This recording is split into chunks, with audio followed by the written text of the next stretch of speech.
Apakah pejantan mempengaruhi daya tetas 100%? Belum tentu. Simak video ini.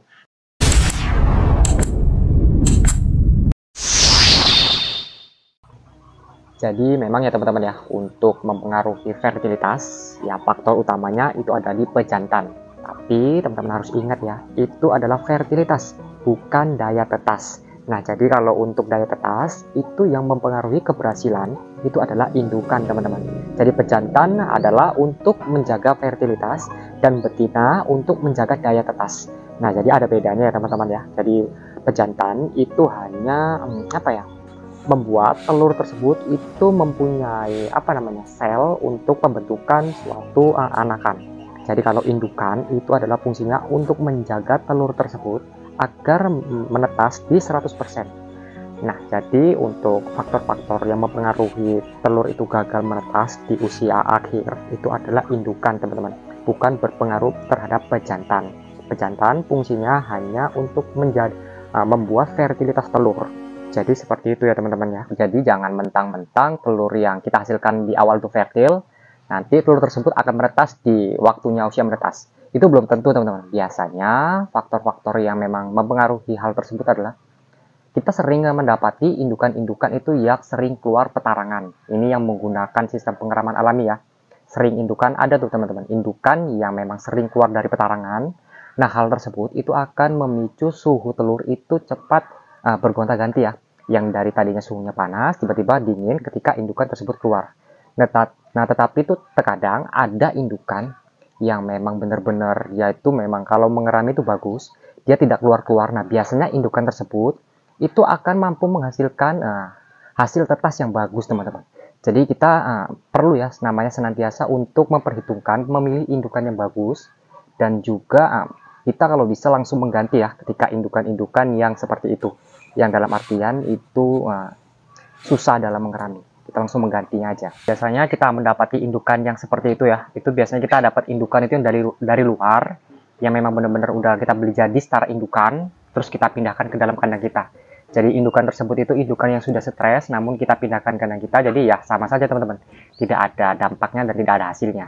Yang ada bakal merugikan bagi kita. Jadi pentingnya ya, untuk bagi kita selaku peternak pembibitan itu membuat indukan sendiri atau merawatnya dari usia 0 sampai jadi indukan.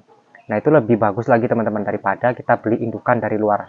Jadi kita bisa tahu kualitas indukan kita itu seperti apa, dan kita tahulah perawatan dari awal itu seperti apa, jadi kita bisa paham.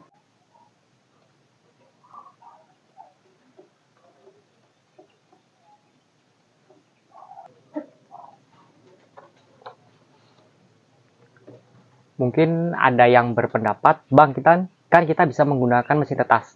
Oke, memang bisa menggunakan mesin tetas, tetapi kita di sini harus paham dulu ya konsepnya, cara menggunakan mesin tetas itu seperti apa. Karena mesin tetas memang suhunya itu diatur oleh alat. Nah, tetapi kita harus memberikan perawatan tambahan ya, yaitu menjaga suhu agar tetap stabil dan selalu menjaga tempat nampan, yang biasanya kita sering keliru ini. Mentang-mentang kelembapan sudah pas, tetapi kita tidak menghiraukan tentang penambahan dari air. Padahal air tersebut ini fungsinya untuk menjaga kelembapan teman-teman, untuk mempermudah telur tersebut itu pecah. Nah, dan juga penyemprotan ya. Biasanya kami menggunakan penyemprotan seperti ini. Ini daya semprotnya ini cukup butiran kecil aja teman-teman. Jadi kita lakukan penyemprotan ketika pembalikan.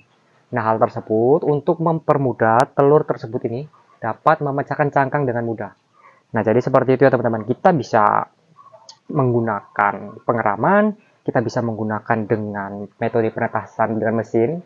Semua itu tergantung pada kita. Tetapi ketika indukan teman-teman itu masih belum terlalu banyak, saya sarankan untuk menggunakan pengeraman indukan dulu ya teman-teman. Tetap karena untuk kita juga menyiasati untuk biaya operasional yang lain ya, seperti biaya listrik. Karena ketika telur yang kita hasilkan masih sedikit, biasanya untuk biaya listrik itu nanti akan tidak menutupi lah pada hasil akhir. Jadi seperti itu. Nah, jadi teman-teman bisa lihat sendiri ya. Ini adalah indukan-indukan kami nih. Ini memang indukan pilihan ya. Memang kami memilihnya di usia-usia yang produktif teman-teman. Kami tidak pernah membeli indukan dari luar itu yang usianya kita bilang udah tidak layak produksi. Kenapa? Karena dalam sistem pembibitan kita di sini mengejar namanya produksi telur ya. Maka dari itu pilihlah indukan yang memang benar-benar masa-masa produktif teman-teman.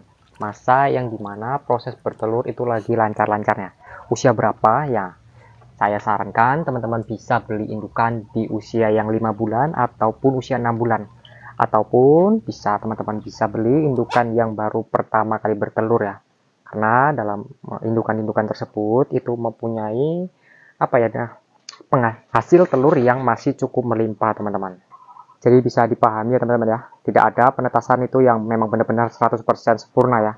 Jadi untuk telur itu memang fertilitasnya itu dari pejantan dan daya tetasnya itu dari indukan. Sebenarnya itu bisa kita antisipasi ya tadi dengan cara mesin tetas, dengan menggunakan mesin tetas, tapi kita harus pahami dulu ya tata cara penggunaan dalam mesin seperti apa, karena jangan gegabah kita dalam memulai dalam mesin tetas ini, karena ketika kita antusias ingin menggunakan mesin tetas terus memasukkan dalam jumlah banyak ataupun lebih dari puluhan butir itu menurut saya sangat saya sarankan jangan dulu teman-teman, karena ketika kita menggunakan dalam populasi jumlah telur yang banyak ya, ketika kita gagal itu pasti gagal semua teman-teman, telurnya itu pasti gagal menetas semua.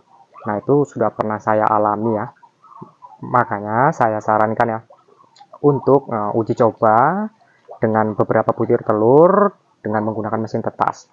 Nanti dengan sendirinya ya pasti kita akan paham tata cara penggunaannya itu seperti apa. Jadi jangan gegabah, pelan-pelan saja, semua pasti ada tahapnya teman-teman. Semua pasti ada tahapnya, semua pasti ada prosesnya. Dulu awal-awal juga saya seperti itu teman-teman. Jadi tidak ada yang instan, kita harus sama-sama belajar di sini ya. Dan satu lagi ya, masalah pakan. Apakah pakan itu berpengaruh terhadap fertilitas? Menurut saya pribadi ya teman-teman, pakan itu tidak ada dampaknya dan pengaruhnya sama sekali terhadap fertilitas telur. Pakan adalah penunjang untuk menghasilkan telur teman-teman. Tidak ada yang namanya untuk membuat fertilitas itu lebih baik. Pakan tujuannya hanya untuk membentuk suatu telur yang dibutuhi oleh indukan-indukan. Jadi pakan itu memang harus tepat ya teman-teman ya, jangan sampai asal-asalan juga. Jadi intinya kita berikan perawatan yang terbaik, insya Allah hasilnya pasti akan baik teman-teman. Nah jadi mungkin begitu saja nih ya video singkat yang dapat saya berikan, semoga dapat bermanfaat. Nanti jika teman-teman ingin menanyakan, tanyakan saja di daftar komentar. Nah, saya insya Allah pasti akan menjawabnya ya. Assalamualaikum warahmatullahi wabarakatuh.